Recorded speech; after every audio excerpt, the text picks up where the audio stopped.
All right, hello everyone. My name is Dr. Chelsea Shore Miller. I am the program manager for the Region 10 Opioid Abatement Council, referred to as Gateway to the Rockies or GROC. Today is our full council meeting and we have a full agenda. We're going to start with introductions, attendance, and quorum, move into governance. I do not have a brief overview for you today, and then we are just going to plug and play budgets on our RFA discussions. Wrapping those up today, and then a quick meeting forecast. So Commissioner Dahl Kemper. Here. Hi, everyone. Good to see you in person and online. Commissioner Marlin. I'm here. Good afternoon, everyone.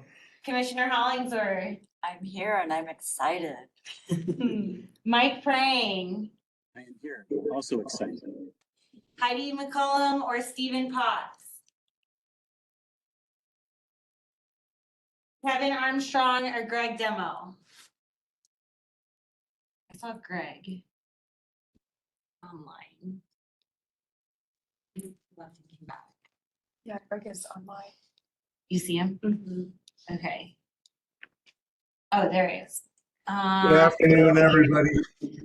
Thank you. I'm filling in for Kevin today. Great to have you. Bud and Sophia are not coming. Janine. I'm here. Troy Cooper.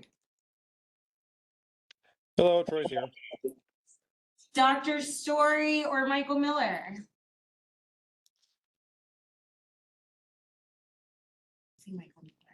I am Dr. Ryan. here. Elisa or Marie? Oh, there she is. Her ears must have been ringing. I literally just called you, Elisa, as you entered the room. I am here. I'm always 5 minutes late. I'm sorry. Mary Berg or Barb Weinstein? Hi, it's Barb Weinstein. I'm here for Mary. Sarah Casano or Dr. Gillingham? Sarah Gillingham here for Sarah Casano. Janie Baker or David Jocelyn? I'm here. Thank you. And then Kristen Heath. I'm here. We're at quorum with 14 folks present. Nice. There is a QR code for non-voting members to check in. I will read that when we get to the conflicts of interest. So we have approval of June 9th minute.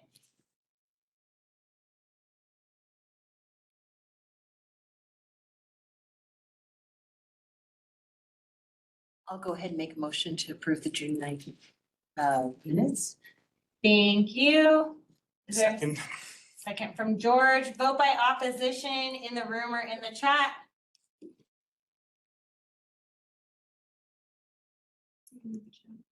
None in the room, so the minutes have passed. And we will go into conflicts of interest for today, starting with the room. Commissioner Hollingsworth from Gilpin, and I have a conflict of interest with an applicant. This is Jeffco Commissioner Leslie Dahl Kemper, and I would have a conflict of interest with two of the applicants.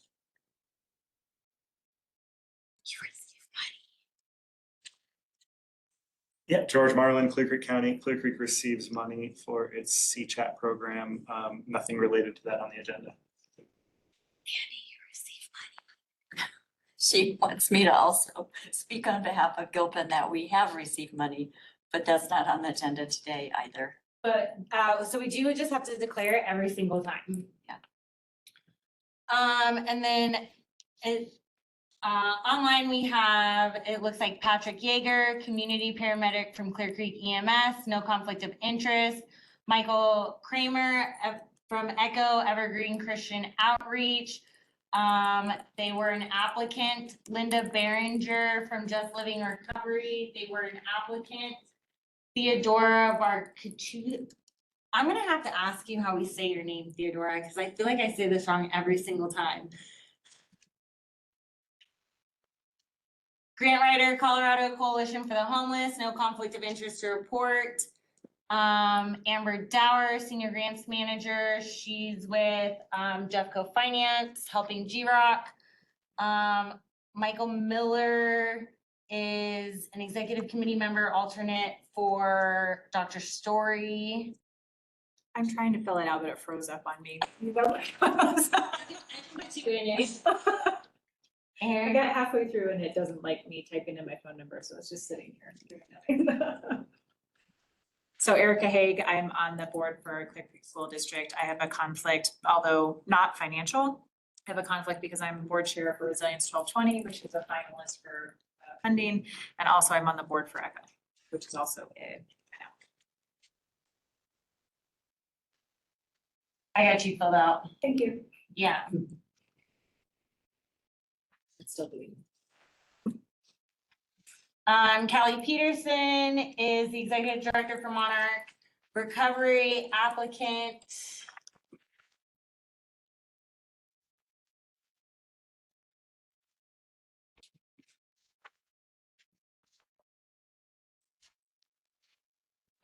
Stedman Group, we have Burke and Rosie, they are facilitators for GROC. They also facilitated technical assistance for some applicants.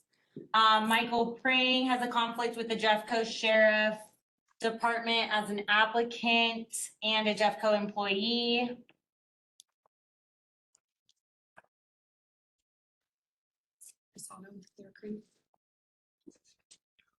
I believe I have a conflict, Chelsea, for the one applicant from Gilpin. And this is Greg Demo. Yes, Sandy reported that for you folks. Thank you.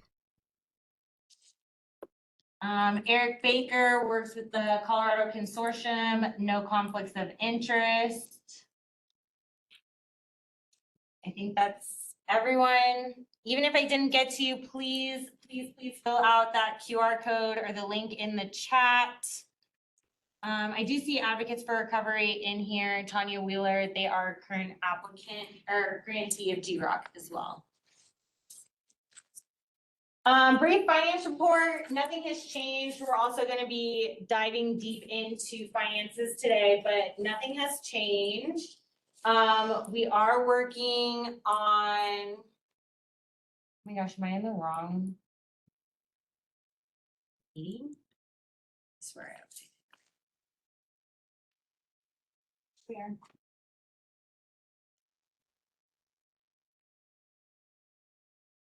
I just looked at this before the meeting and it was totally fine. I'm sorry, folks. Nothing has changed in finances, though. We are working on, our admin and getting so that would be like John and Eric's time, Chris and Amber's time. Johnny Hart is gonna come in today to film some B-roll because we're doing a promotional video to put on the website of like what is GROC. So all of that time goes on to the admin. So we're running a report for that. I'm gonna stop sharing my screen really quick and find out what's going on with my PowerPoint.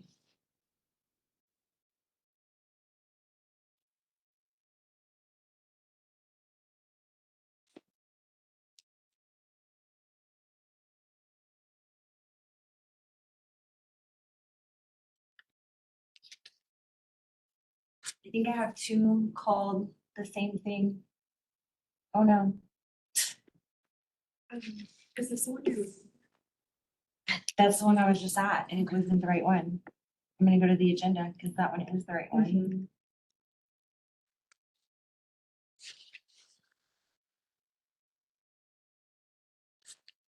Here we go.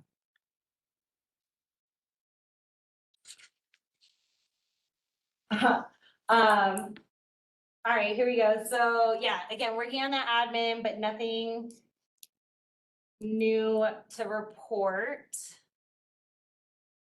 Moving into updates, the RFA for program evaluation is currently open. I had the first office hour last week. No one attended, but it was a holiday for some people. Those will be coming in on July 31st. And then I will be doing a screening and recommendation advance to scoring. The executive committee will score from Monday, August 4th to Monday, August 18th, 5 p.m. And then the full committee will have a group discussion and award decision on August 25th.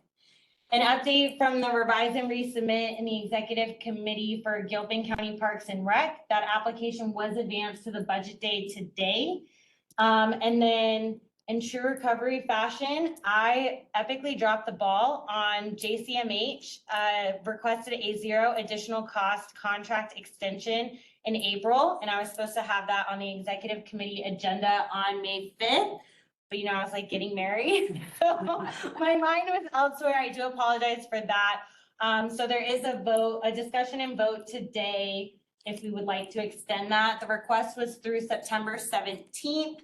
That is linked in the agenda now. I did have them put up just kind of like a justification of what that was and how they got to September 17th. And then I'll go ahead and open the floor.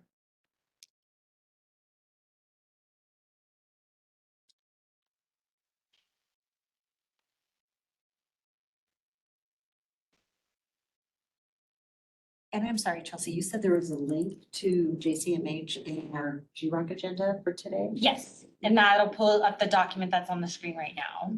I'll also drop it in the chat on WebEx. Okay, that'd be great. I have the agenda up. Is it under RFA group discussion? It was not linked in the emailed version. Oh, in the email version. Yes, I am so sorry. Say that.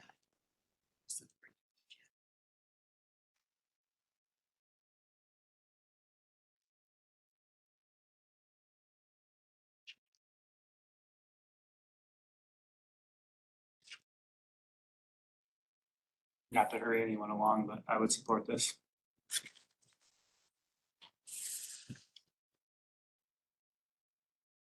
Is that a formal motion? No, I'm Okay. just letting anybody know if they have any concerns. Maybe now's a good time to express them. Yes.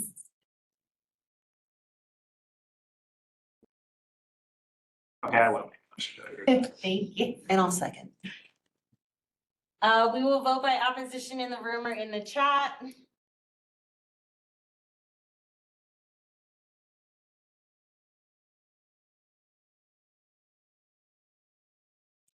See anything in the chat? And there's nothing in the room, so we will go ahead and approve this $0 additional cost contract extension. Also updates, I am actively working with Katie from BIT and Jeffco to prospect a grant administration and management software or platform. So admin, how it works right now is people apply through Civic Plus.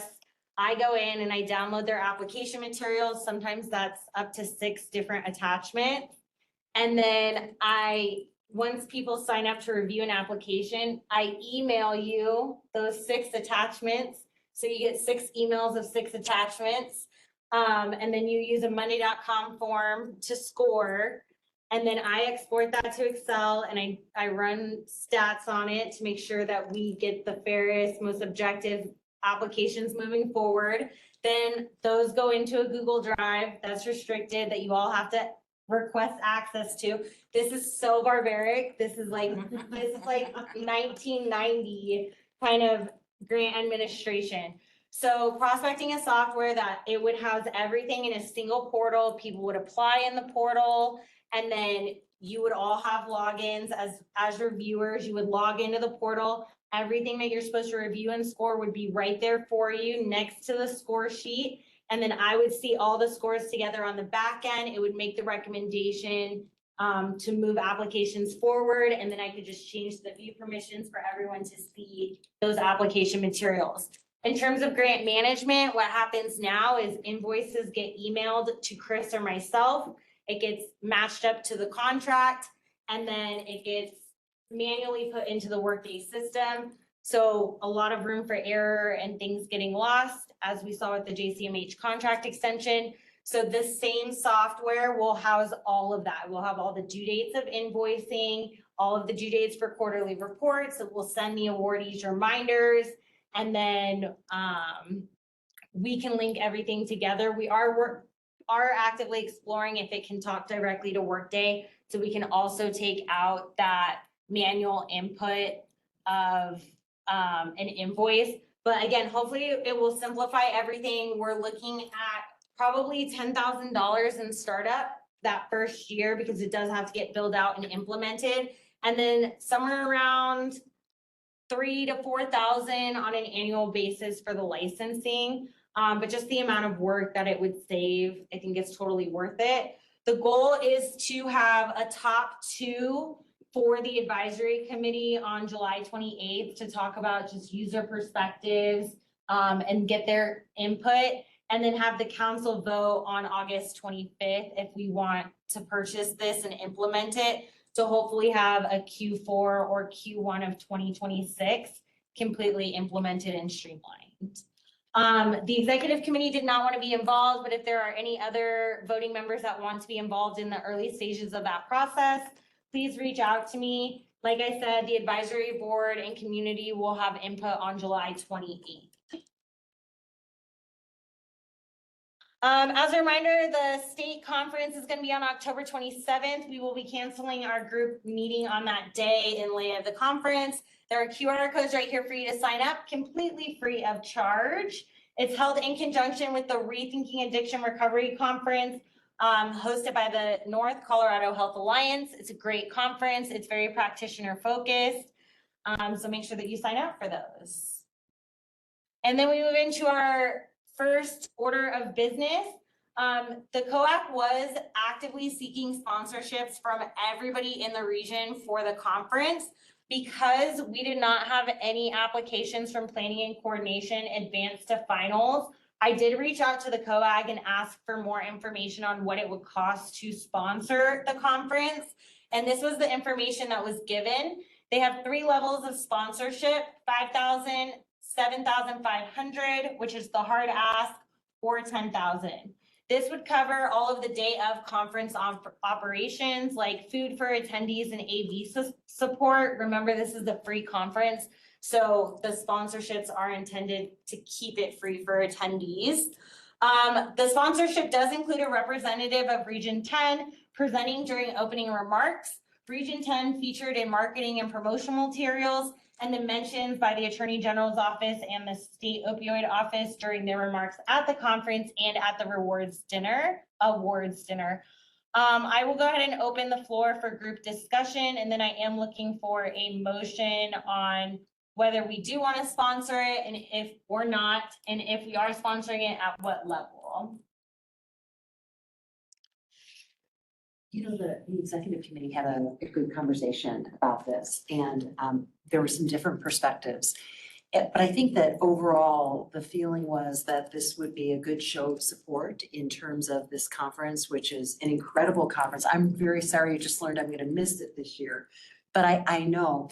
But I've learned so much over the years in attending this statewide conference. And also what we have learned as we were doing Q&A with Chelsea on this issue is that other regional groups have also done sponsorships for the conference as well. And it's a wonderful way to support the effort. We were also cognizant of, if we were to support it at 7,500, that might be 7,500 that doesn't go to a program or service. However, it does go to enhanced, I think, professional development and learning for all of us who attend the conference. And that is information that we bring back and help use to inform our decision-making moving forward on issues just like we're tackling today in terms of how we allocate the dollars. So those are just some quick comments. Commissioners, you may have more to add in terms of the executive committee discussion or other thoughts since then too. I think there was the comment about if we're a prominent sponsor, it would raise visibility about Region 10 and maybe catch the eye of some applicants that weren't aware. Thank you. What do you mean by this is the hard? So they would like for us to do 7,500. Is there something else included in the 10,000 that's not a 75? No. So it doesn't seem bad. Maybe CDs is a tax write-off for you? In other words, this is what they're hoping to see from Yes. us, okay? Yes. Versus say maybe more than. Yes.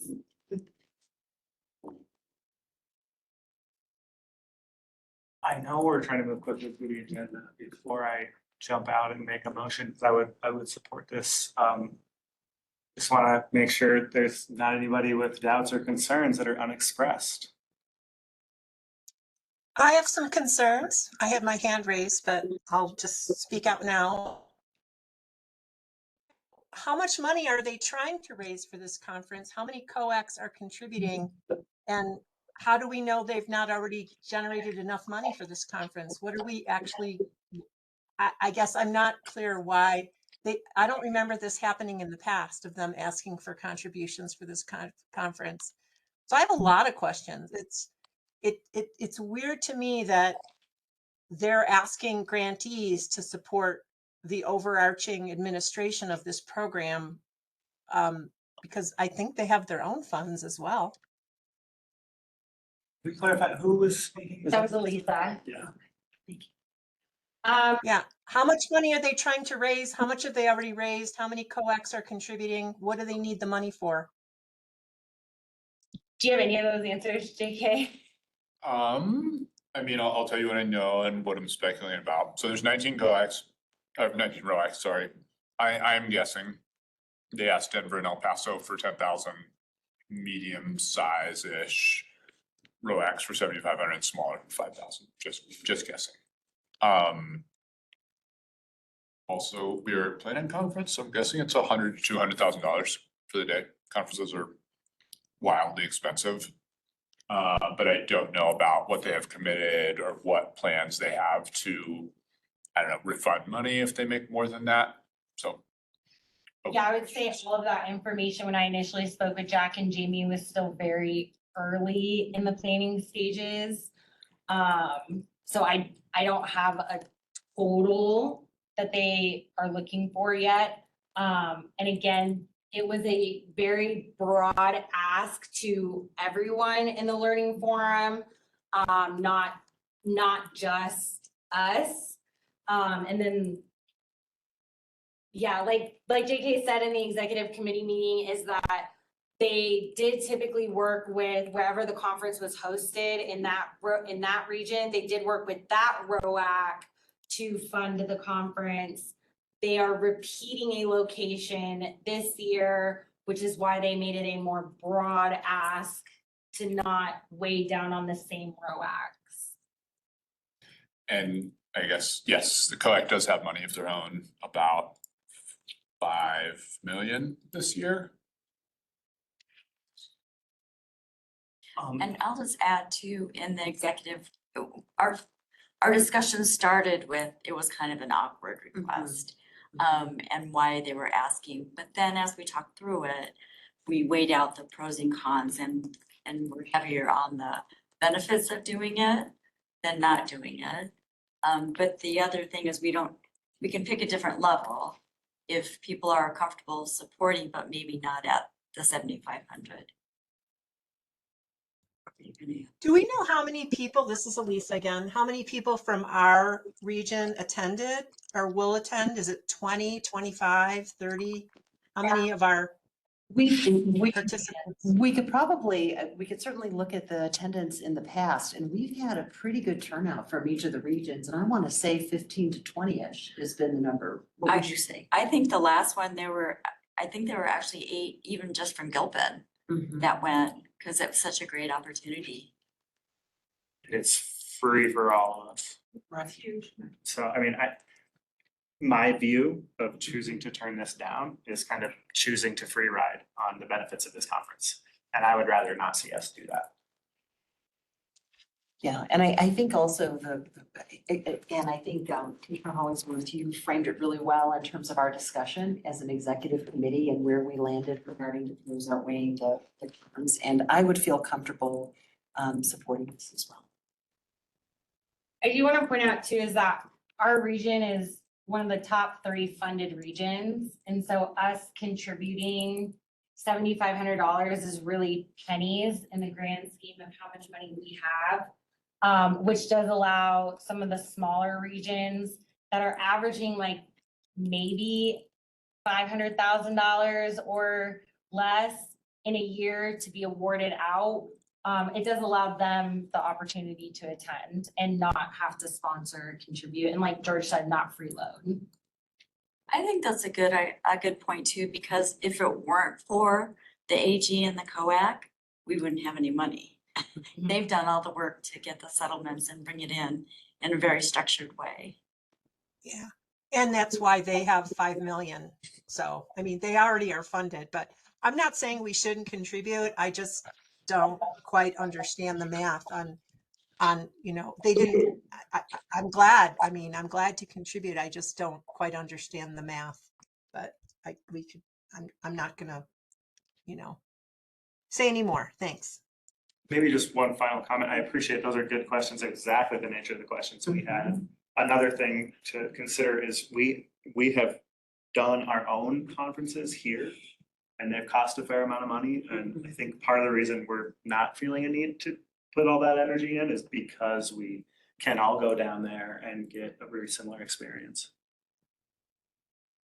And the 5 million they have goes out to the communities. Yeah. They don't just sit on it, so it's just a rotating benefit to the whole state.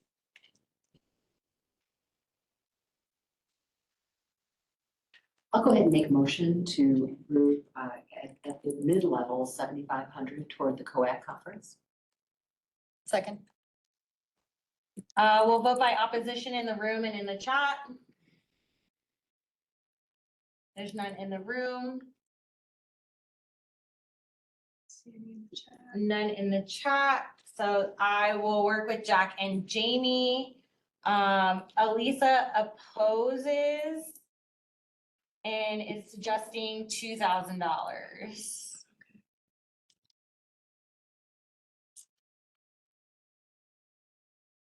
It still passes.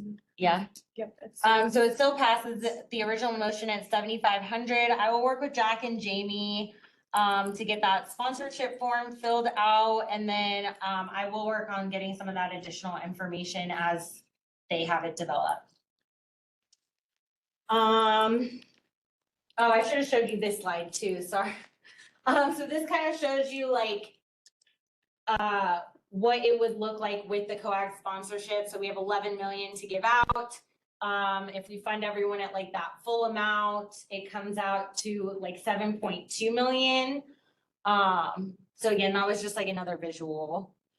Are we ready for the main event? This is the fun part. All right, so today is a review of rankings. This is a final vote to fund, partially fund, not fund. I should have on there, you can conditionally fund, and we can add whatever conditions you feel appropriate on there. Here's the breakdown of the funding priorities one more time. And you got several different visuals to look at this. It did come out to $11,272,752.76. After we took out the 3% contingency fund, the 2% admin, the program and council evaluation, that's what we have to give out. So that's what we're working on. So I have it here, right? Partially fund, conditionally fund, not fund, in addition to fully fund. I did email out this spreadsheet to the council on Wednesday last week. I did not get any emails on potential reducing funding from what I had already shown. So just keep in mind that if you do want to reduce that in any way, you're going to have to give me some time to play with the numbers for you. So again, on this first page, it does show you, if I move out, the narrative of the applicant, what their budget was, what their funding area was. And so then we got this nice little pie chart of where we would be funding. So it comes out to about $5 million in new contracts. If we add the COAC sponsorship, it's $5,050,570 and some change. Then if we add in the 2 renewals that we already committed, we're looking at a total of $6,180,032.65. So again, this first page is your narratives with your budgets in a screenshot. Oh, someone deleted something.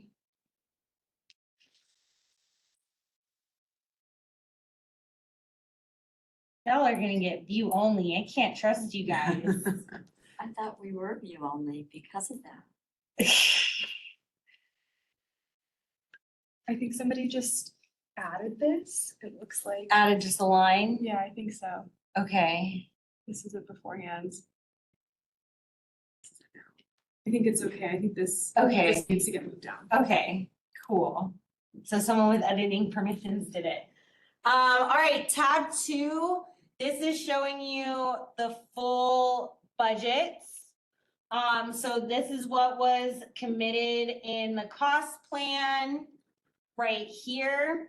As I said, the planning and coordination bucket does include the emergency fund, me as the program manager, and then the RFA for program evaluation.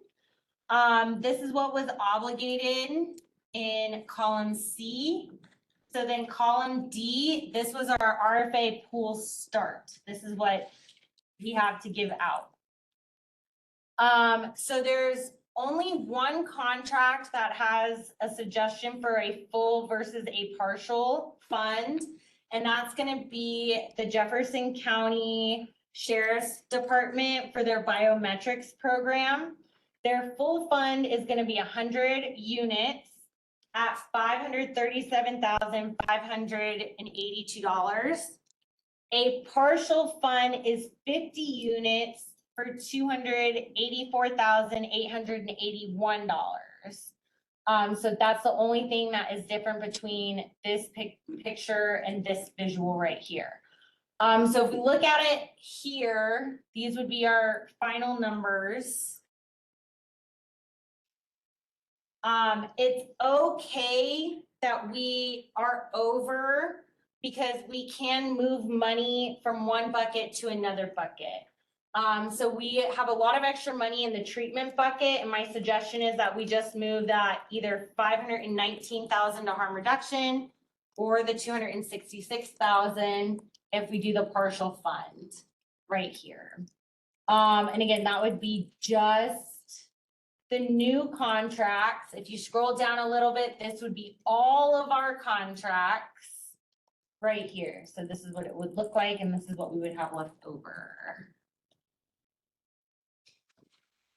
Is there any particular part of this that folks would like me to walk through? I don't want to be redundant for folks.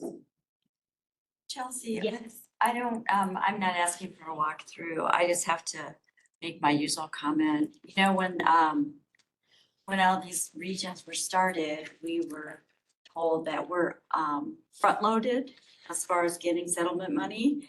And over the 18 years, it's going to reduce. So even though we have this pot of money, we don't have to give it all out because we don't know what the next years will bring. So I just like to remind everyone to keep that in mind. So we do know what the next years will bring. We are able to make a pretty confident projection. Yeah.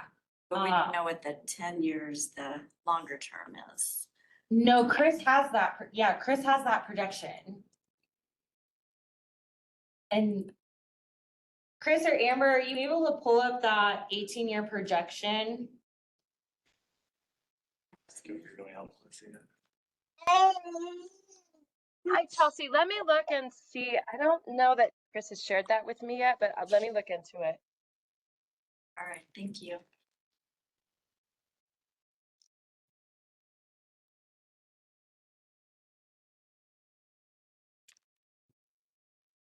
Do you bring that up because there's a motivation to not spend, well, I guess you just said that, to save, so it rolls over? Your thought, because there'll be less. In the future. Yeah. Clarifying.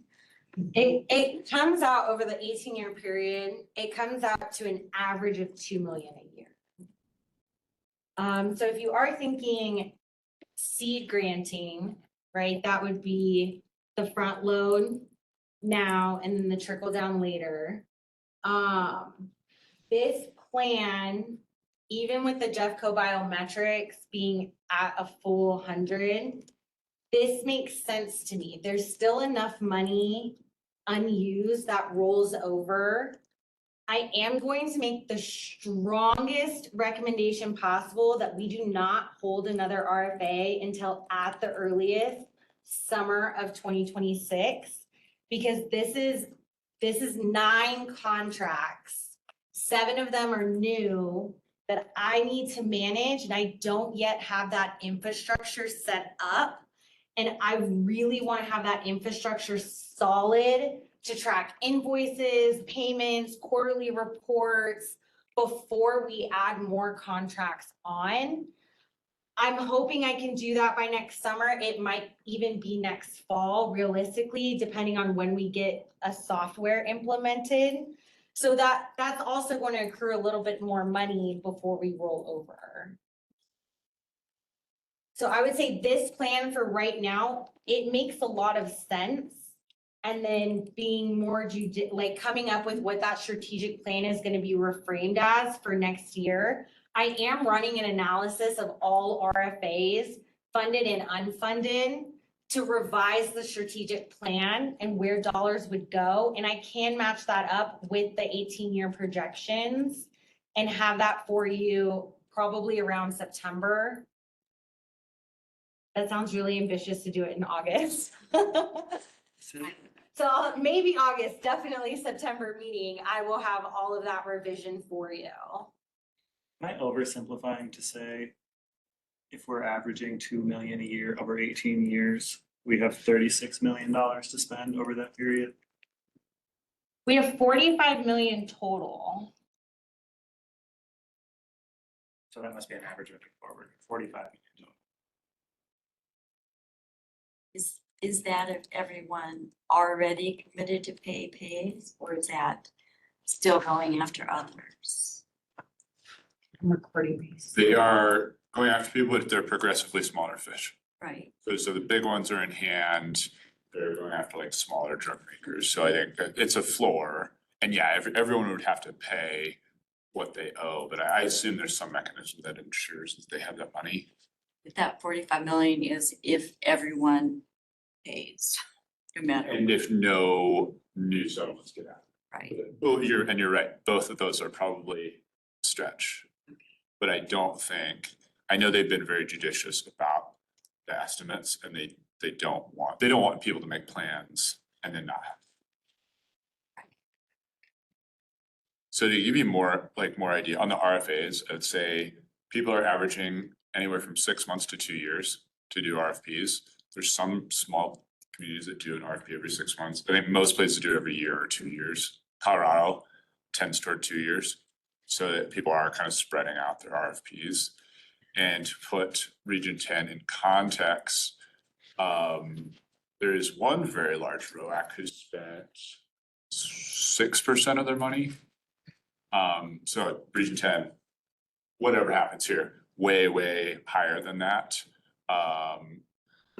And I would say, as far as places like different ROACs, you're probably in the middle as far as like where you're spending as far as your available money. It's not the highest, definitely not the lowest.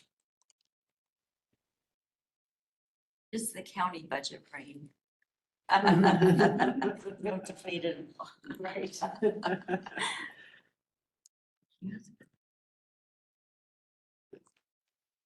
Hi, Chelsea, it's Amber again.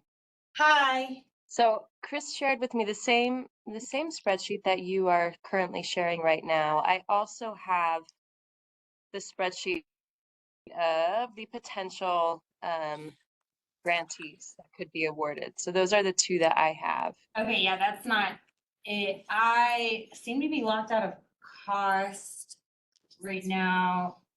Burke is trying to get into cost to see if the 18-year projections are there. Yeah, I've seen those online before.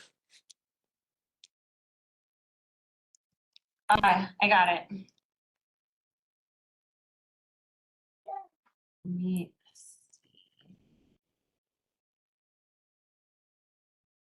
And Chelsea, if you don't have it today. I do, I just got it. Okay, it's just Just the, found it. I'm gonna it's drop just the it. thought of it. I'm gonna drop it in the Google Drive.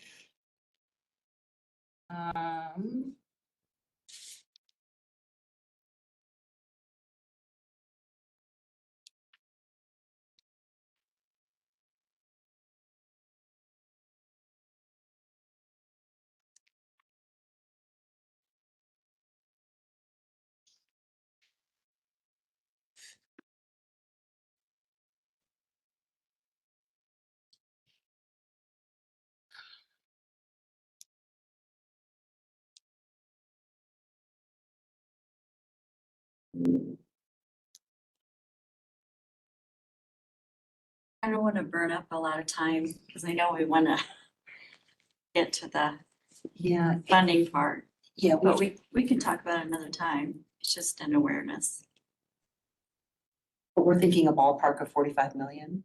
Yeah, Do that link is the drive, I'll drop it in chat. We'll be long gone. yeah, it didn't come out very nice, but it is here. I will work on cleaning this up and getting an actual like Excel in there of the productions. Wow, this came out so bad. But yeah, we do have the projections in there. Cost does tell us that we have 45 million over the whole 18-year period. So if you take out the 11 million that we have now, and I'm gonna round up to 5 million before my 10-year, that's like 16 million.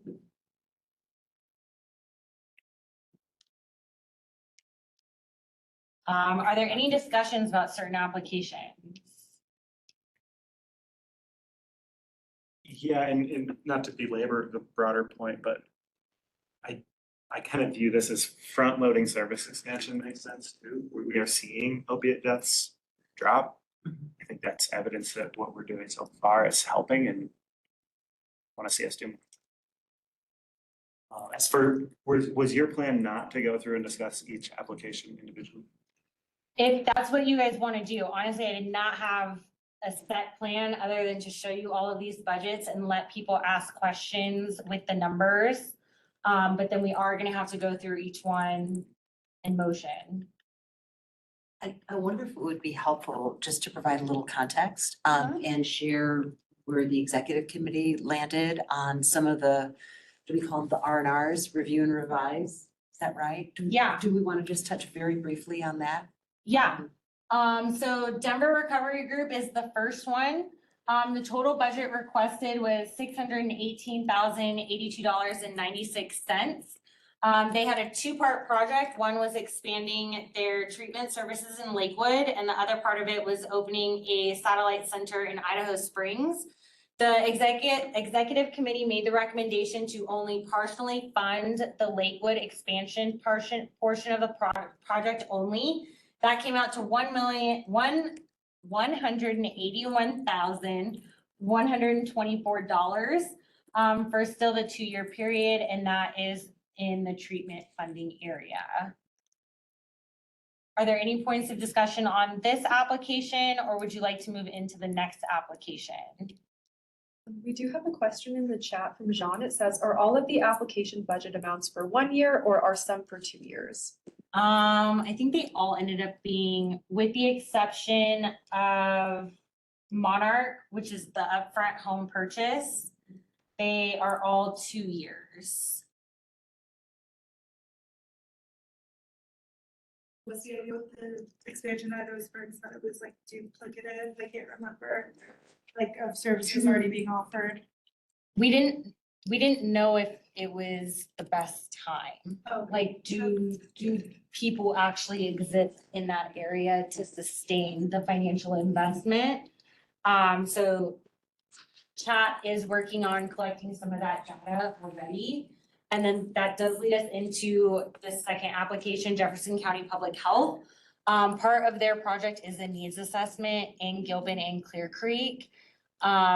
Focused on harm reduction, but that would also lead us to how many people require MAT services. So kind of waiting until that project, yeah. Are there any other questions about Denver Recovery Group? You want to move into Jefferson County Public Health? Okay.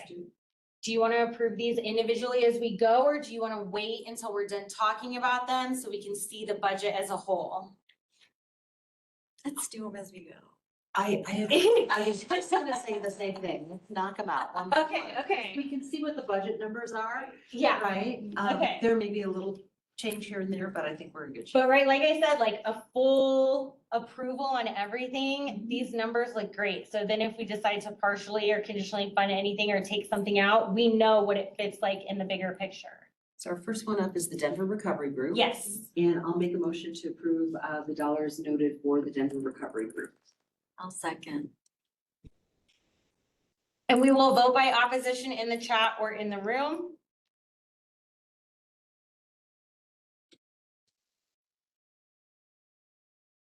I just want to reiterate in case someone's newly listening in or has only listened to part, how much scrutiny each one of these and so much discussion back and forth. So they were really tough applications for people because I feel like they're very, very vetted.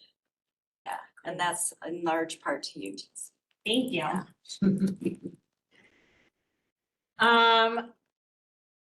I don't see any opposition in the room. I'll give it a few more seconds to see opposition in the chat. While we're waiting, if you are thinking you'd be in opposition to a motion to approve, I'm probably not the only person hoping you would say that before the motion is made. All right. This one approved. All right, the next application is Jefferson County Public Health. This project focuses on expanding harm reduction services in Clear Creek, Gilpin, and Jefferson counties, addressing the rising opioid-related overdoses. The target population includes individuals with substance use disorder, particularly those in rural areas. The total funding requested was $1,525,688.96 with a 2-year budget plan. The council previously discussed a conditional fund in which the full budget amount would be approved now. The applicant would complete the needs assessment, which was the first part of their scope of work, present that back to the council. That way we can assess need in Gilpin and Clear Creek, at which point the council might amend down some of the budget line items.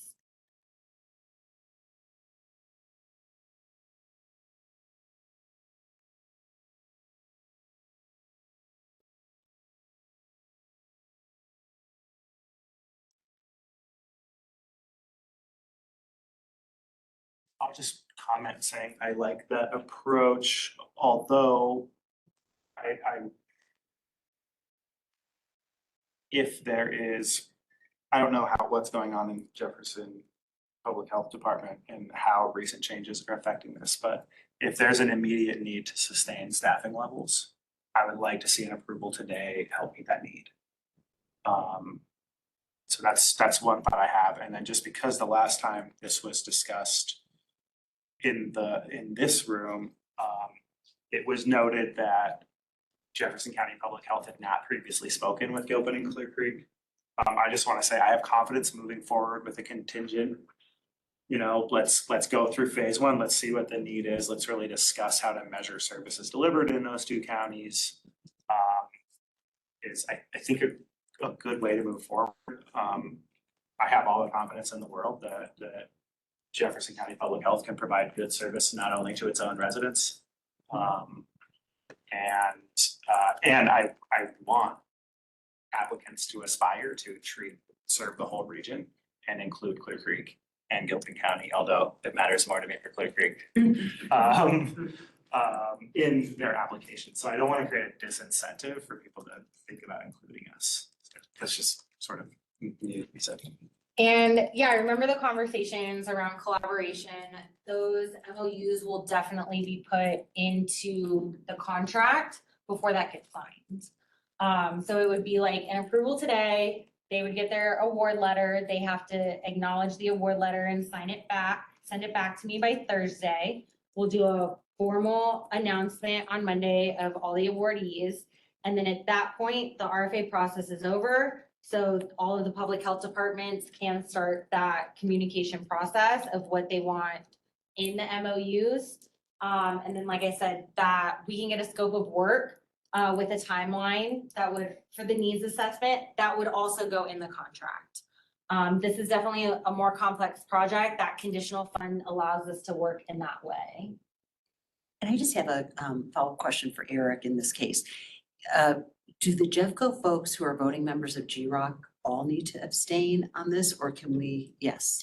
Yes, I would say any Jeffco official or employee should abstain on this one. And I'll just add to what Commissioner Marlin was saying, that part of the discussion was that in the application, it made it sound like a number of things weren't happening in Gilpin and Clear Creek. But then our public health officials were telling, or directors were telling us, no, that part already happens and that part already happens. So I think that's what led to this conditional thinking and adjustment. So that's good. Because we don't need duplication, but we might need supplemental in areas. And there were also questions about, I mean, there's an expansion of service inside of Jefferson County also being proposed. And there were some questions about the sustainability issue, the changing environment with sustaining existing services versus, you know, the need to expand, et cetera. So yeah, I think this is the right thing and to make that motion, but I should stop talking in case anyone has a different thought.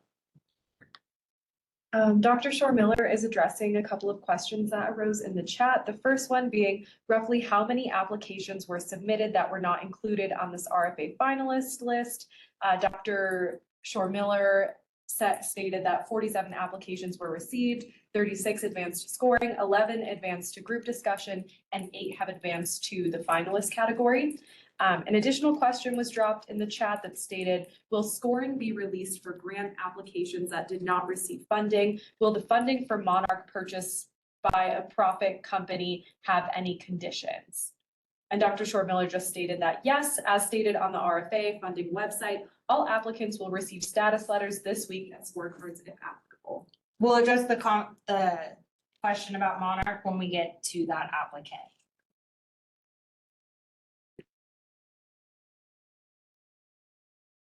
Sticking with the Jeffco Public Health application, is there any more, are there any more points of discussion or a motion? Dr. Chelsea, Yes. before we go to a motion, I welcome Jean's input. Do we need more specificity on the conditional nature of the funding in order to, if this is approved, create the contract? Thank you, Eric. Yeah.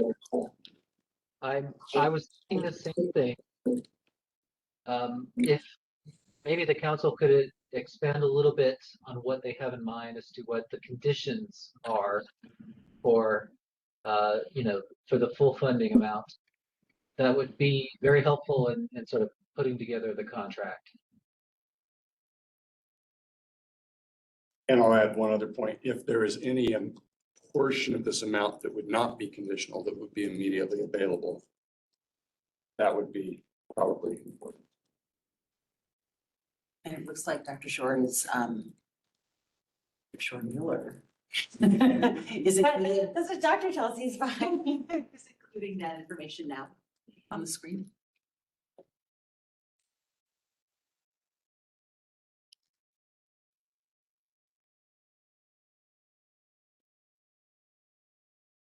So the conditional fund would be, the applicant would need to include MOUs with Clear Creek Public Health and Gilpin County Public Health Departments on their collaborations and a statement of work for the needs assessment before we go into contracting.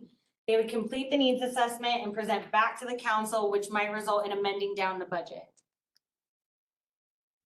So as you stated there, the scope of work is completed before contracting. The contract is for the entire amount.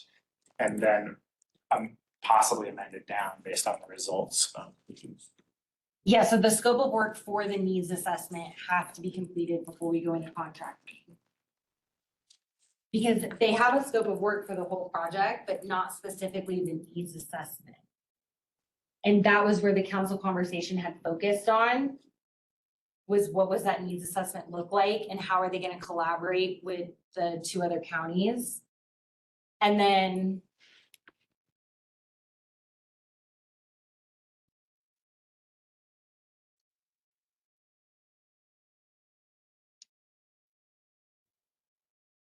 how's that? Is, this, maybe state this otherwise. Are we essentially voting to approve, funding the needs assessment?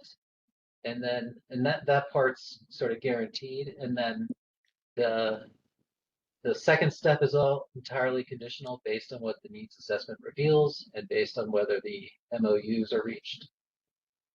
Yes. Is there a dollar amount for the needs assessment? Not at this in our time. application? Dr. Shore-Miller, I might advocate for the alternative approach, which is to fund and contract the whole thing and have in the contract a step where they say, now we have the needs assessment. And here's an opportunity to amend down the contract. That's because I view evidence that we need harm reduction services, like it's self-evident, it's evident in the number of deaths we're experiencing. Yeah. And so I don't know that I want to set up a 2-step contracting process, rather maybe a process where the funds are allocated and at the end of phase 1, they come back and they report to us, and then we can talk about whether actually all of it is needed. So it'd be a full fund now, right? And then right into the contract that after needs assessment and report back to council, then amend? Then the contract may be amended to reduce the services that are needed. Like, let's say we discover there's less need for the Green Field, and I think we have 2 FTEs right now dedicated to doing work up there. Let's say that they identify less need than that. Yeah. Or if there's less need in Jefferson County than what they have budgeted. Did that make sense, John, how I wrote it? In red? So it would be a full fund now, and then we have to write into the contract that after the needs assessment and they report back to the council, we might amend services and budget appropriately. I think we can work with that, yeah. Okay. And that way, like, let's say that there's not an MOU that Gilpin County is prepared to sign. Yeah, That comes out of the contract at that point. okay. That makes sense. Okay. I think my mind is thinking where you're thinking, writing it out is another. All right. Any other points of discussion? We like how this is written. John knows where we're going with this. Is there a motion on this one?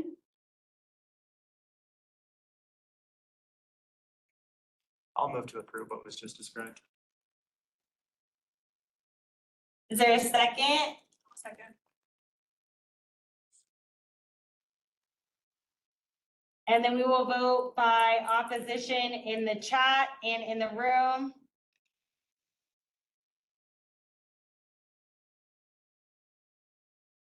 See any hands? Barb did write that she abstained because this is a Jeffco application and she is a Jeffco employee. Would you like us to state, Eric, Like for the her record, to that state we've that? got certain people that are abstaining, or do we need to say that? I don't think we need to say it again, although you're welcome to. Okay. So I was gonna jump in on the bar bandwagon there if we needed to, but sounds like we're good. All right, so this one is approved. So next one is Resilience 1220 is a youth substance and mental health prevention program targeting at-risk youth aged 12 to 20 in Jefferson, Gilpin, and Clear Creek counties. The program aims to reduce stigma and improve mental health through peer support and evidence-based interventions. The total budget requested is $294,544.80, covering a 2-year period. The Exhibit E funding area is prevention.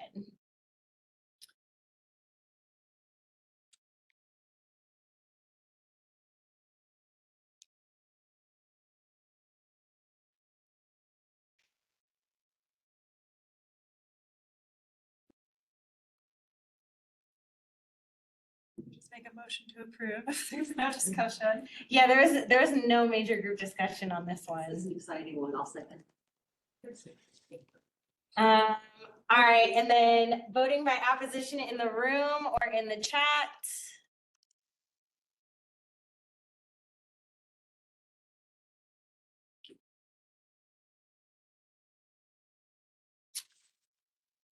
All right, that one is approved.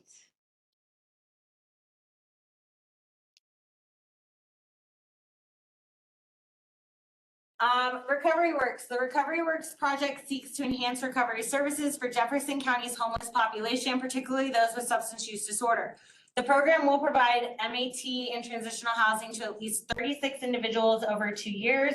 The total budget requested is $570,735 with a 2-year funding plan. And the Exhibit E funding area is recovery. We did ask for an informal, like an informal request for more information. Yes, they do serve people from Gilpin and Clear Creek counties. They work on a referral system. So once they get, part of what they would do when they get started is contract with the Clear Creek and Gilpin Public Health Departments so that they can start getting referrals to serve that, to more broadly serve the population. Safe to assume they would take referrals from like departments of human services, et cetera. Mhm.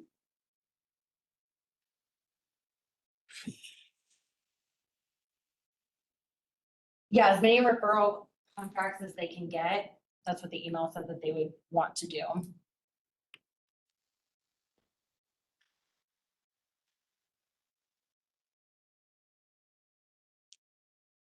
I'm happy to go ahead and make a motion in support of Recovery Works and the funding so listed. In the chat. It's these. See. So there is a question in the chat from Tanya Wheeler. Why are the funds for MAT services taken out of the treatment bucket instead of recovery? The buckets are not mutually exclusive. So most of their services were going to be in recovery. So that's why I opted to put them in the recovery bucket.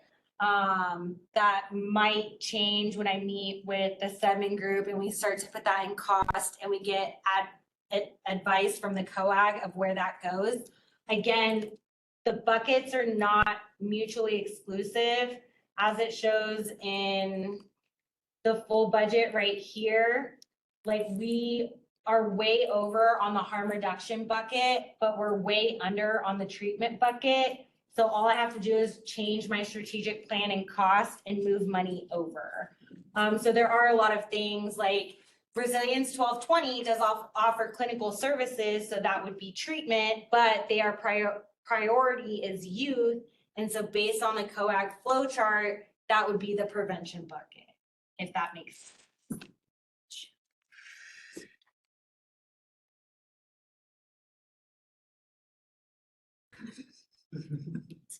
The silent sneezer.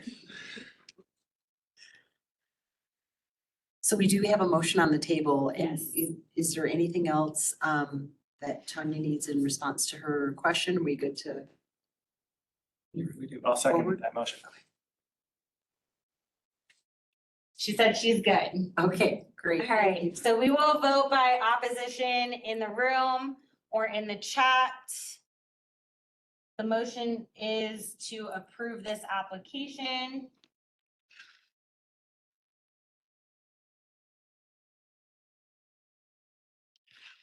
And there's nothing in the room, nothing in the chat.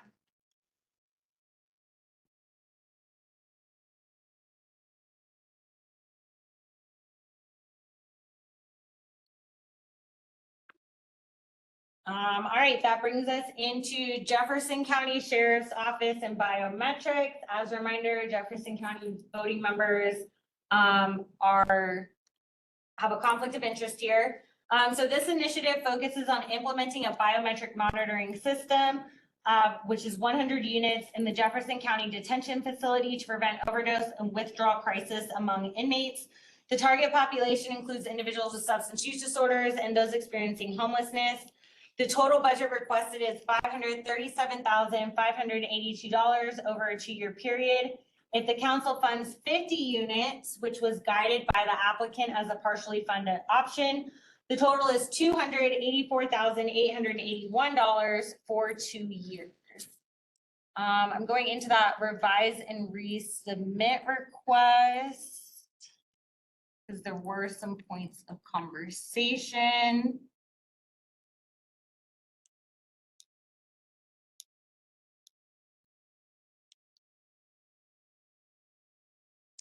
I think the biggest conversation was the need for 100 units.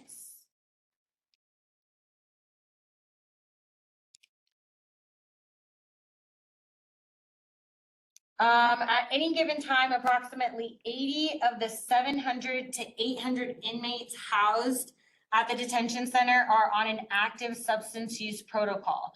We are requesting 100 devices to support this baseline with an additional cushion of 20 devices to accommodate natural population and fluctuations, temporary loss due to repair or recharge, and medical-based exceptions that may warrant biometric monitoring beyond the standard protocol window.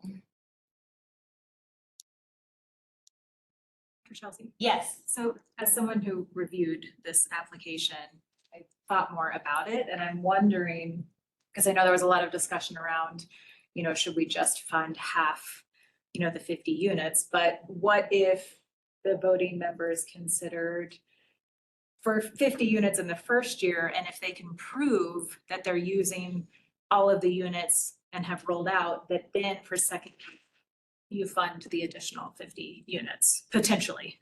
Yeah, I will call on Sean again as a type of conditional fund and the best way to word this. Right, because we would want to set all of that money aside right now. We want to do 50 units in year 1, and then based on their 1-year report, potentially fund an additional 50 units. So it wouldn't be for the full amount they're asking for though, right? Or I guess it would. We would want to pull that money out and obligate it. That way we don't accidentally spend it. I didn't know if there was a first year savings though, because of the licensing fee being so large.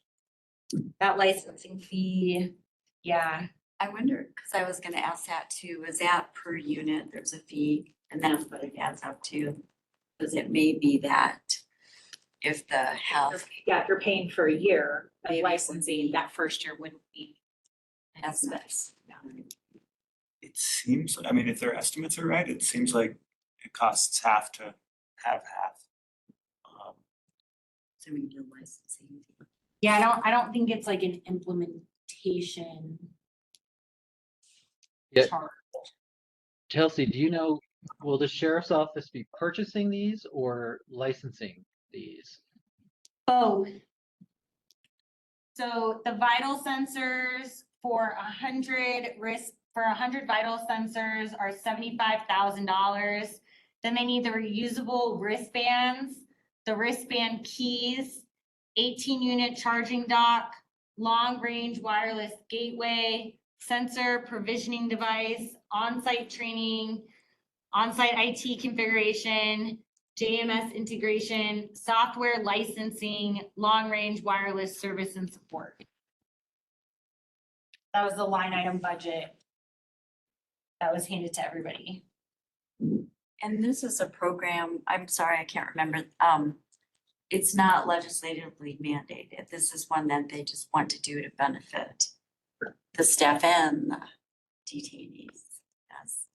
Yes, because they have to have an MAT program and they do. So this would be in addition to that.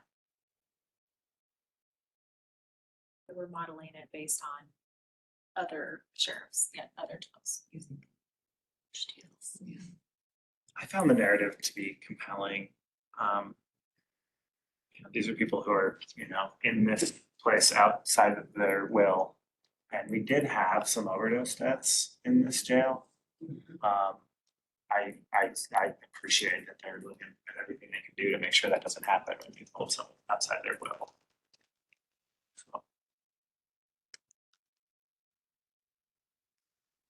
I could support the conditional fund. I could maybe just support the full fund. 80 people on average are arriving in the center saying, yes, I'm currently using drugs. I don't know if that means 80 people are going to experience opiate withdrawal.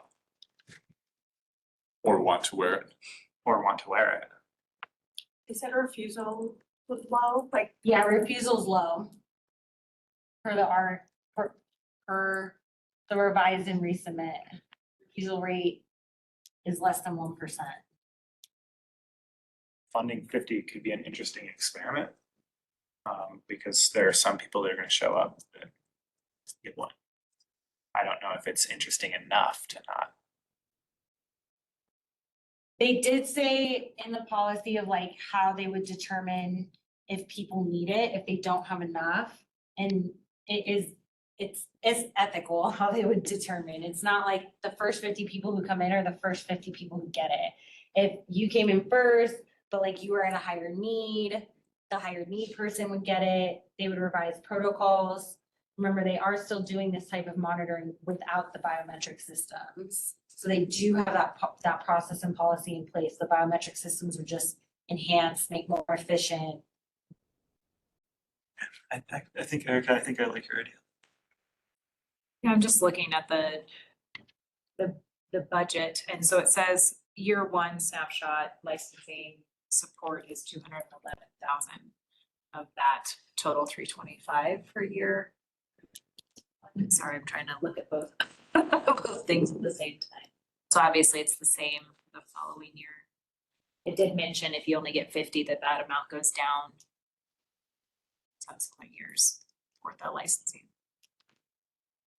Yeah, I'm looking as well. It looks like there's about $90,000 of upfront equipment purchases as part of the full amount of budget. So I think that's the 100 units.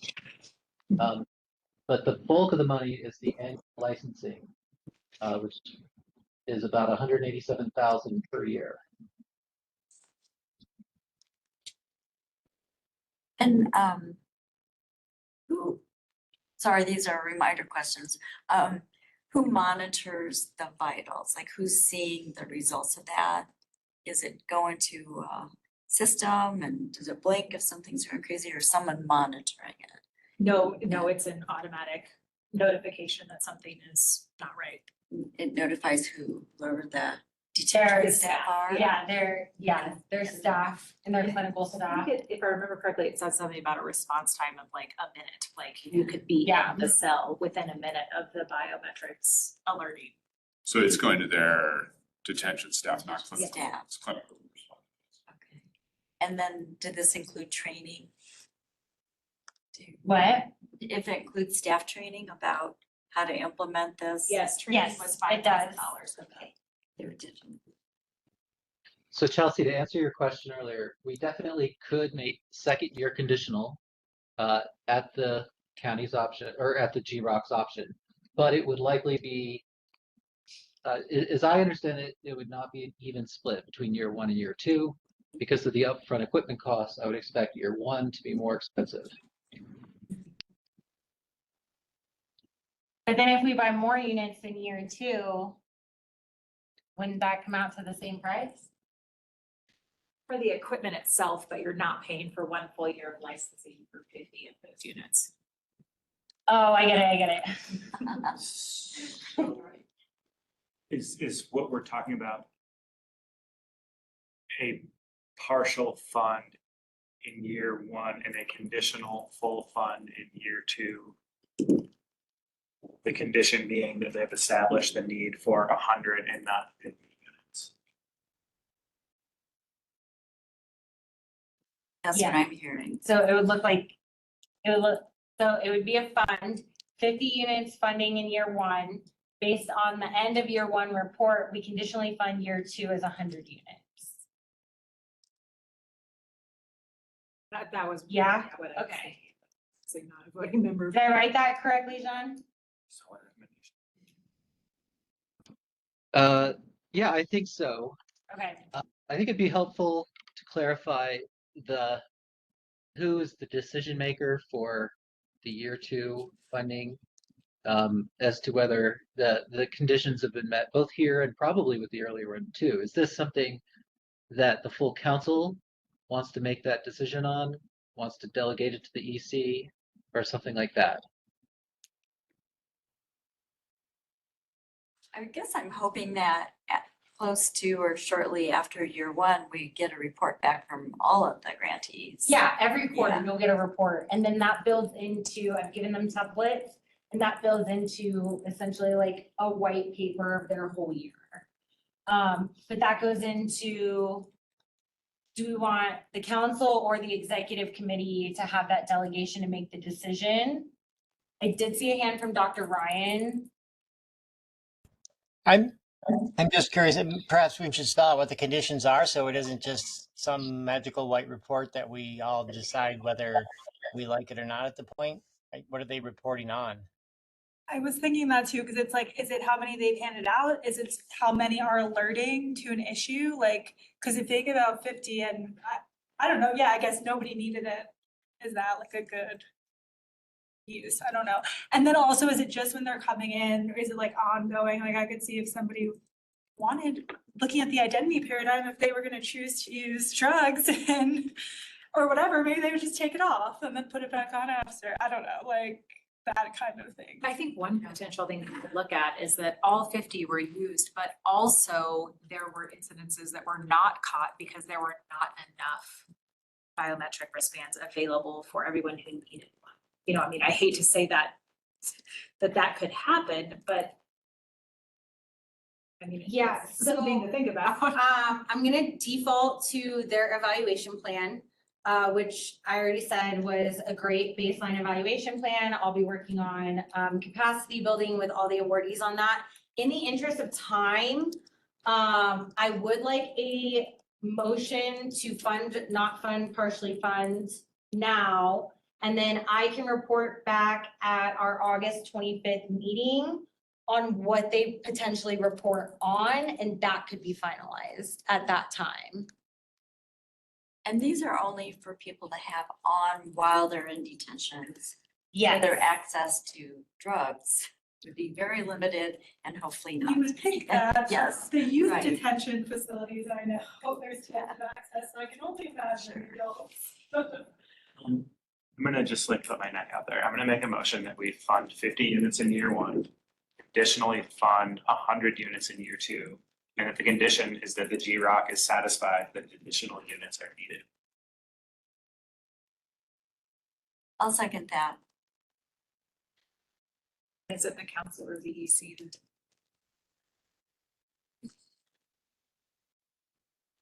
That can be decided on August, in August. I've made a note to circle back and have that on the August agenda. Again, right now, I'm really just looking for, are we gonna start this process of contracting right now? And the default would be the entire council. Yeah. It's delegated. And that's how I left it. Okay. Is there a second to Commissioner Marlin's motion? I Oh, said second. sorry. Thank you, Sandy. I whispered it. I know you're sitting far away from me today. Okay, we will vote by opposition in the chat or in the room. Dr. Ryan, is this a new hand or an old hand? Thank you. Old hand.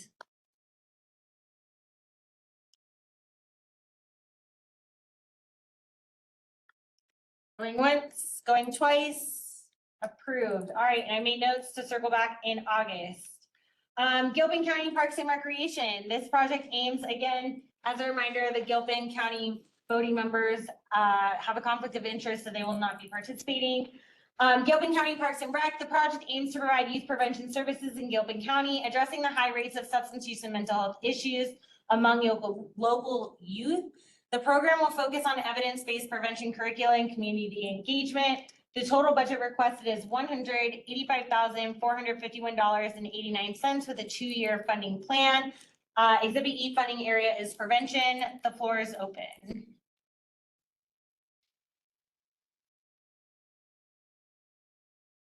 This is the full amount in the initial application, or it's been reduced? No, this was their amended down amount because they did receive that BHA award. I also felt we had a really good conversation about this in the executive team meeting as well. And I'll go ahead and make a motion to approve Gilpin Parks and Rec's application. Is there any discussion? I was thinking about this. We did have a good conversation, and I am aware that there is drug use specific educational materials that have been curated for people of this age. And I would like to condition this funding on some articulation of this group's use of those materials. I mean, the Attorney General came up with an amazing package for how to talk to youth without using drugs.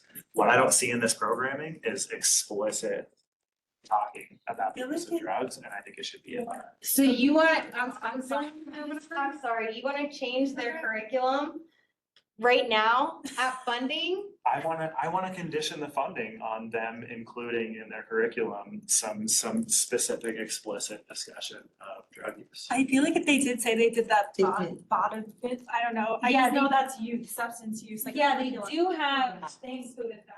Okay. Yeah. Apologies, I just received a direct message asking for folks in the room to state your name before you speak, just so that way folks online can know who's chatting. Thank you. I thought I saw that. I saw that. I did too. yeah, they do have, so they have 2 different programs, and one of the programs is empirically tested as being a substance use prevention program. The second program, there is no empirical evidence as it being a substance use prevention program. That doesn't mean that it's not, it just means it has not been studied for that. Okay, and thank you for explaining that. I'm good. Okay, I'm like, if you wanted to add a whole different curriculum, I don't think that that would be fair at this point. That would have to be priced out, and then you have to consider training to deliver that program to them.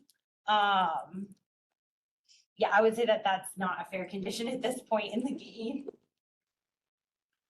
But yeah, they do the bot bin. So we are at a motion and a second to approve. Yes, motion from Commissioner Pepper, a second from Kristen Heath, and then we are looking for any opposition. Voting by opposition in the chat or in the room.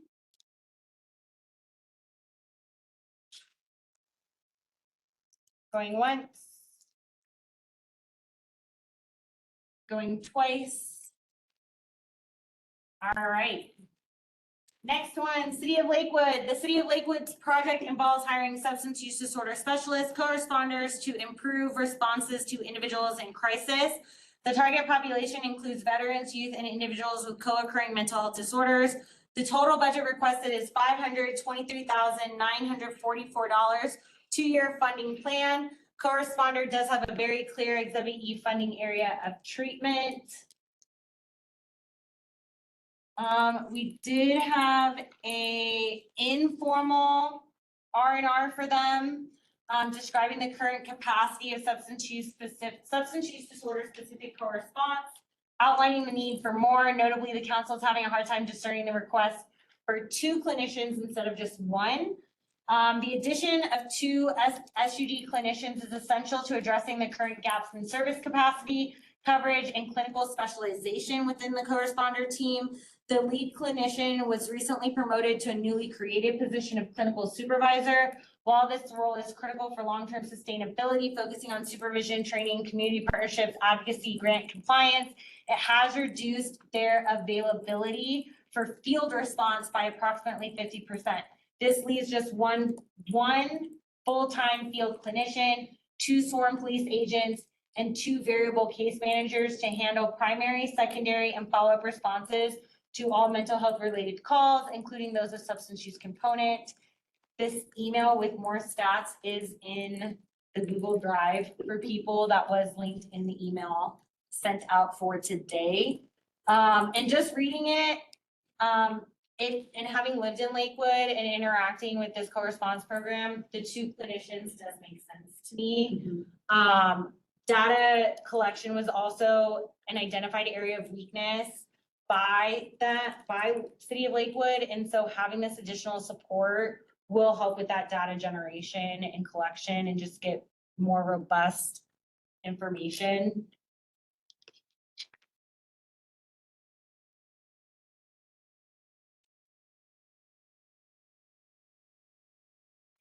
I'm going to go ahead and make a motion to support the City of Lakewood's proposal as outlined. Second, George. And that was Leslie. Leslie first, George second. And then I'll just ask you if there's any discussion, just double check one more time.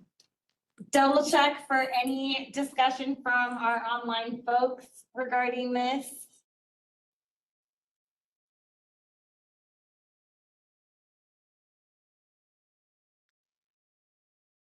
All right, vote by opposition in the room and in the chat.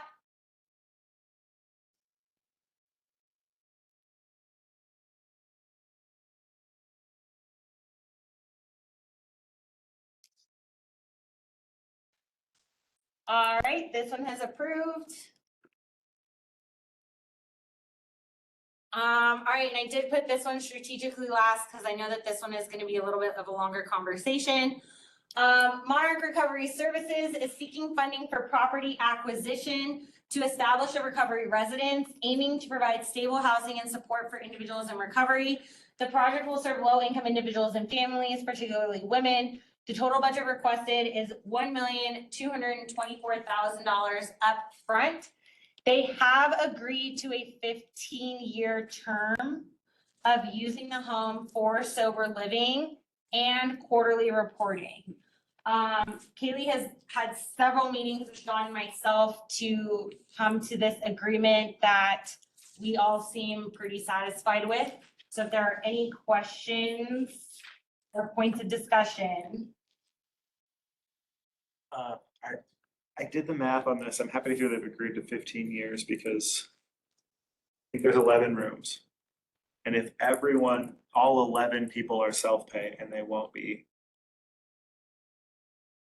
then there's $78,000 a year in savings that people receiving services are realizing. So that takes 15 years. If everything there is true, it takes 15 years for the $1.2 million that's being requested to have like an ROI in the community. Not all of those 11 people will be GROC residents and not all of them will be self-pay. So if half of them are self-pay, it could take 30 years. I say all this just to share that if we do approve this, I think we need to go into contracting with the ability for us to guarantee that these dollars ultimately end up resulting in service delivery.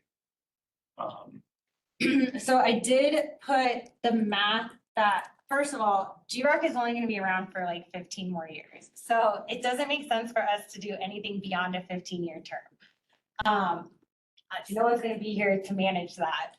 And then I did just put the math in the chat of how we came up with that. So if participants pay $1,200 a month as roughly $600 in rent and $600 in program fees, if GROC buys the home for 1.2 million, the participants only pay this $600 a month in program fees. So that's $600 a month times 11 residents is $6,600 per month times 12 months is $79,200 per year. To find out how many years it would take to reach the 1.2 million at the 79,200 per year, we divided the 1.2 million by the 79,000, we get 15.5. 15.15 And so again, that slightly exceeds the length of time that we will be in existence. So capping out the length of time that we're in existence makes sense. And currently Medicaid is paying for some of these people's stay, correct? No, they don't pay for the stay. Only for the services. They pay for the treatment Oh. services. Okay. Actually, then Yeah, treatment or peer recovery services, which are an additional source of revenue on top of this sort of. Chelsea, I had a question. You know, here we are revisiting and something pops out. So I was seeing that on their budget, if we fund the full amount to purchase, they say the closing costs are 24,000. But if we do the down payment, it says your closing costs are 48,000. And then they also have a realtor commission, which I thought seems generous, of $36,000. That was on the down payment one. And there, I don't see any listed in their budget for the realtor fee. So I just was wondering if they need to double check the numbers. Let me go through the email. Just on the budget template. Yeah, I'm going through our emails when we spoke with Jean about how the numbers came up, if the numbers changed. Jean, are you recalling this? I do not. While you're looking at that, I do recall something else just to share. My recollection was that Monarch would like to have an opportunity to, it's built into the contract to, I guess, repay GROC a portion of the purchase price, a prorated portion, in the event during the 15 years it closes or they sell the building or something like that. Is that your understanding as well, Chelsea? I'm sorry, I was reading emails. Can you say that one more time, please? Sure. My recollection from our discussion with Monarch is that one of the things that is important to them is that they have an ability to, be released from the contract obligations to use, which are essentially to use the building exclusively for this purpose, short of 15 years, in exchange for paying back a prorated portion of the 1.2 million. Yes. Such that if it were 10 years and they wanted out, they would have to pay back a third, is my understanding. It's essentially an equal amount over time. Yes. Okay, just sharing that with the full council. We would put that in the contract and that would be part of it. We can also, I know that this is, right, this is capital. This is the second time the council has seen this application. We can approve it today. And then with the condition that the council sees the final terms of the contract before signing. That way, I'm trying to be cognizant of time, right? And I want to get that status letter out and I want to be able to start these negotiation processes. That also allows the council to have a meeting with Kaylee and have a more free-flowing dialogue of conversation. I would be comfortable with that. Because the contract would include the clarity about the closing costs and the realtor commission. That would be in the contract. What, one more time? The question they had, the contract would include the full closing costs and the Yes. commission to the realtor. Yes. To clarify. Yes. Which it is. Yes. Okay.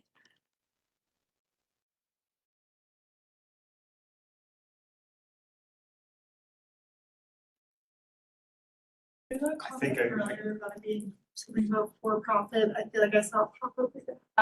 Yes. So we received a couple of comments. The first one asked for clarification regarding where the house will be located. Dr. Miller stated that it will be located in Wheat Ridge. And we also received a comment that states a for-profit company being given 1.2 million to purchase a location, ?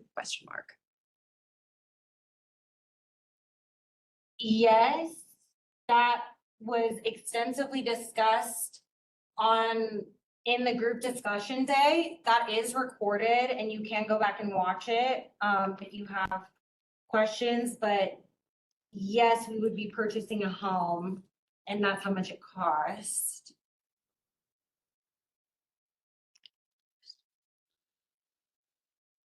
Isn't this home a current location? Yeah, they're Yeah, already they're running already- these services. Right. The owner is selling the home. And he was selling the home last year and agreed to do one more year with her, but he wants to sell. And he has agreed to sell directly to her so that she can continue running this operation at the price that she put in the application. So that's just to answer the first question. Yeah. With the idea that that then provides incredible resources to serve people who are coming to this program. And wasn't there a scholarship component too? Yeah. Yeah. I mean, one of the things I like about this is that it's locking in a price right now in a housing market that is absolutely locked in, right? I can't think of a better way to control the costs of the service than to help this be owned and under a contract that we control. One of the things that's in my head, and I don't know how to write this in as a condition, is if this building is valued at double that in 15 years, who realizes that equity? I can answer that. This is something we talked a little bit about. The building would be owned and titled in the name of Monarch. And so after 15 years, they would be free to do whatever they wish with it, including to sell it. And you're correct that in 15 years, it may appreciate considerably. There's nothing currently in the application that would entitle GROC to a portion of that. And I'll stop there. Nothing currently in it. If that's important, that is something you guys could potentially discuss, though. Is that something you're wanting to add? It's just a thought that I have that I want to put out there. I think I could support this motion to fund the condition that council approves the terms and conditions. Gives us some time to think about that.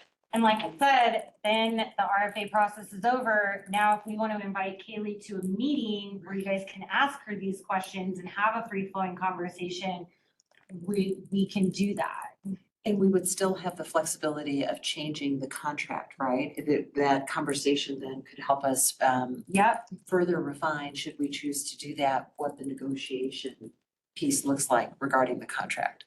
Yep. And also just for those who may be joining this conversation or hearing about this for the first time, I also think it's important to underscore that we have talked about this particular model, I want to say, for almost a year, and really wanted to think creatively about how we could address this with full accountability and transparency.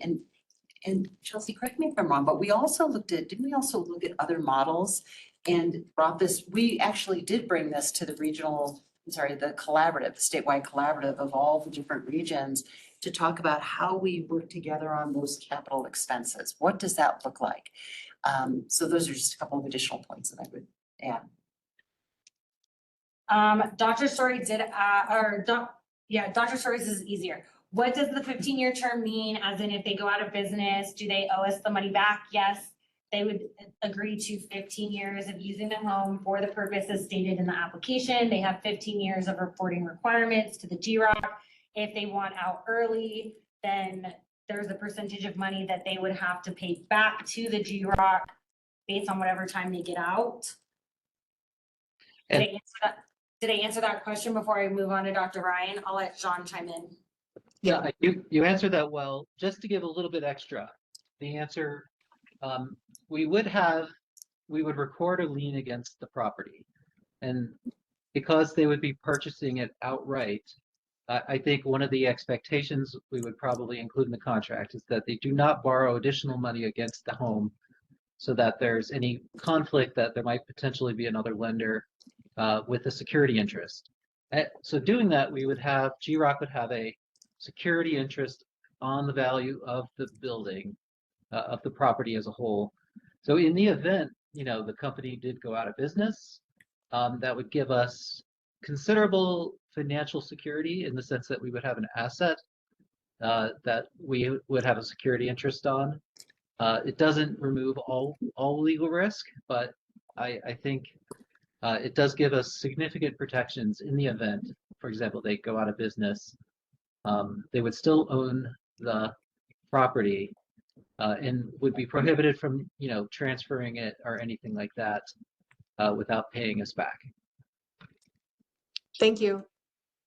Wouldn't the risk just be that they just charge people for the services? Like, it's not actually mitigating any costs for the, like they own the home, but then they're still charging people and it's still like cost prohibitive because costs go up over 15 years and I don't know. So I think that's the same question that someone else in the chat had asked. It's a for-profit company being given 1.2 million to purchase a location.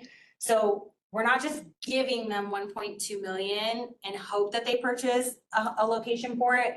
The money is earmarked very specifically for the home at the address identified in the application through our workday process.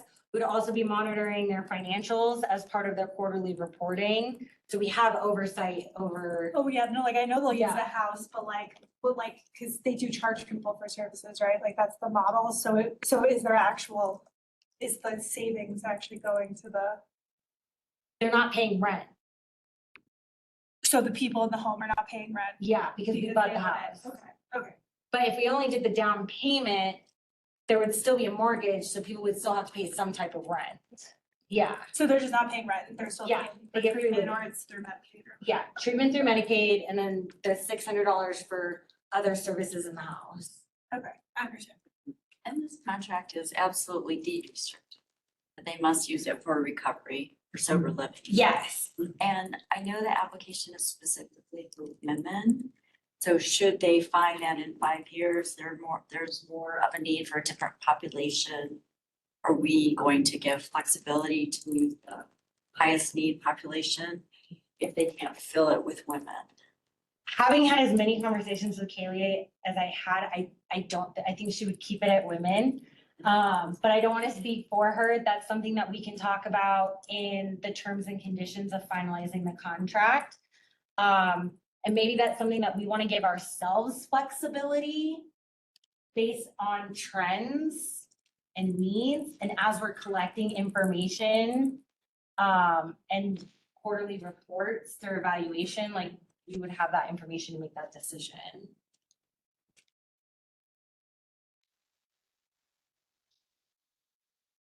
Right, Michael, so the same person has brought up a concern about it's still a direct transfer of 1.2 million to a private for-profit company with any increase in value to the property going to the LLC owner. We have talked about the equity gain and how that gets divided up, which is why we've agreed to the longer term. All of this would also be outlined in the contract. So if that's something that you have a personal interest in, I do highly encourage you to attend the future meetings when we talk about the conditions in that contract. There is 15 minutes in the meeting today. I still wanted to wrap up and talk about our meeting forecast. So I am looking for a not fund, or we have on the table looking for a formal motion of funding with the condition that the council approves the terms and conditions before finalizing the contract. I'll make that motion. All right, voting by opposition in the chat and in the room. The motion was by George. The second was by Leslie. And just to clarify, that's the motion that we fully fund with the condition that we ultimately, this body sees the terms of the contract and approves them. Yes. And I will aim to have that on our next meeting, which would be August 25th. Great. So that gives John and me a little over 2 months to get with Kaylee, kind of gather this input and draft a contract to present to the council on the 25th. And I'll make sure that Kaylee is here for that. Great, and then we would have the opportunity to have that conversation with her and make any refinements. Perfect. I'm not seeing any opposition anywhere. I am seeing a comment that says it is still a direct I already read transfer. Oh, okay. You're set. I know, we are doing so much right now. Both of us have like so many screens. All right. So this is it. Oh my gosh. Congratulations, everybody. So Tanya did ask, as a grant recipient, can we have a copy of the list of people being funded? Right, Tanya, I will be working on that. Let me talk about next steps. So what's gonna happen today is I'm going to send out award letters to these 8 applicants. They will review it and they have to agree to it and send it back to me by Thursday. We will do a formal announcement of awardees on Monday. John and I will start the contracting process right away. I do have those, it's really just Monarch is gonna go first. That's gonna be, on the August 25th agenda. Jeffco Public Health will be able to start working with Clear Creek and Gilpin on getting those MOUs and talking about the needs assessment at this time. Then all of the awardees, I will send out a when to meet. And we are going to have an onboarding because even like Advocates for Recovery and chat, it's going to be a different process because there was not a program manager when you got your first award. And we're going to do an onboarding forum where we talk about how we're going to do quarterly reporting, how you're going to do invoicing. I'm going to group you guys together by like co-response programs. We're going to talk about refining your evaluation plans. Prevention programs, get you guys together, talk about refining your evaluation plans, trying to find some similar metrics across all the programs. We'll also schedule our quarterly learning forums. And then, so all of that will get done, Tanya, don't worry. And then, could you also share, one of the things that I thought was terrific too, is we had issued a news release for the first round of funding. Do you remember? Yes, I've actually scheduled an interview with Ali from Denver News on Monday to do an interview and talk about all the awardees and who's being awarded, and that will air on Tuesday morning. Denver News, Channel 7? Yes. Okay, but will we also have a news release that we send out to all media? Yes. Okay, perfect. And Chelsea, just to clarify, even though this was a public meeting and we've all heard. Yes. Is your preference that we just wait for your? Yes. Yeah, so we shouldn't each be out saying you got funded. Yes, please don't do that. Yeah. Right. Please wait for the formal steps so it's streamlined. And then all applicants, so all 47 applicants will receive a status letter by Wednesday. Shout out to Emily, who has been drafting those this whole time, that we can get those out in a timely manner. That will tell you kind of like why your application did not advance, to what stage it had advanced to. If you got scorecards, you will get a copy of those scorecards emailed to you. And then I will be available after July 2nd for one-on-one meetings if people would like to further contextualize where their application is. I will not be releasing scores. That is confidential information. If you would like to reach out to another applicant and talk about your scores that way, that is entirely up to you. I'm not confident telling person A what person B scored and where people ranked. I think that's like sharing grades. Yeah, I wonder too, just on the communications piece as well, and this is probably already on your radar screen because you're always 10 steps ahead of us. But I think coordinating too with the applicants, so there's an awareness, especially if a reporter wants to follow up with one of the award winners. And then also with our public affairs team.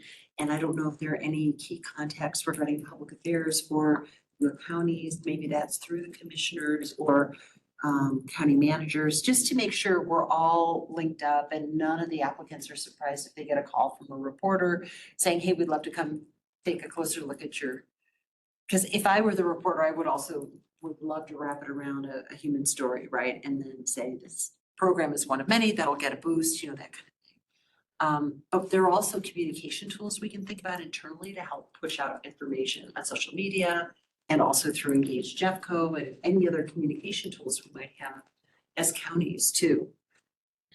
You've got contact with our public information officer, correct, Chelsea? Yes.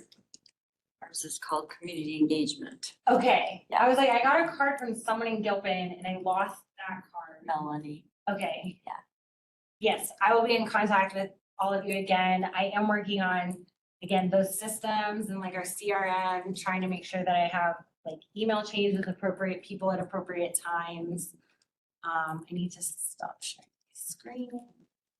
But the interview is next week. Yeah, I I know you weren't available because I'd rather you do it than me. No, I'm thrilled. No, I am completely thrilled. I'm just thinking of those steps before the interview, that's all.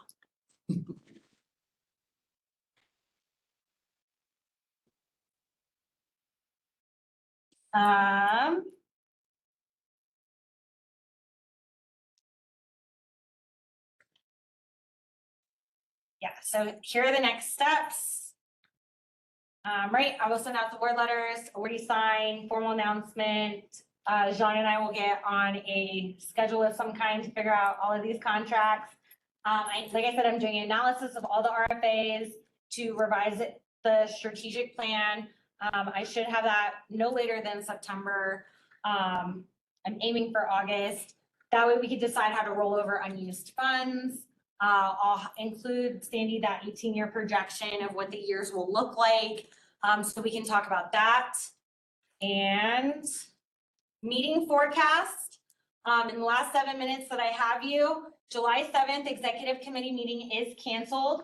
The July 28th full council meeting is canceled for voting members only. I will be using that time to develop an infrastructure with the advisory board. So as you know, when I first started, that group was not very well tracked. So I'm not entirely sure who all is on the advisory board. I've gathered some of you, but not all of you. If you have interest in sitting on the advisory board, this is the meeting that you're going to want to attend. That way in August, I can put those names forward for that vote. Some positions require a vote, a nomination and a vote. Some positions do not. So again, anything related to the advisory board, please plan on attending that July 28th meeting. This is dedicated to you. I will have some revised RFA materials to run past you for input. I will have some amendments to the standard operating procedure manual that I want to get your input on. And then again, we're going to talk about that grant admin and management platform public comment. The August 11th executive committee meeting, we will talk about the RFAs for program evaluation and that scoring process. I will have another update on the grant admin and management software. August 25th, we will have the finalists for program evaluation. That is a full council discussion and vote.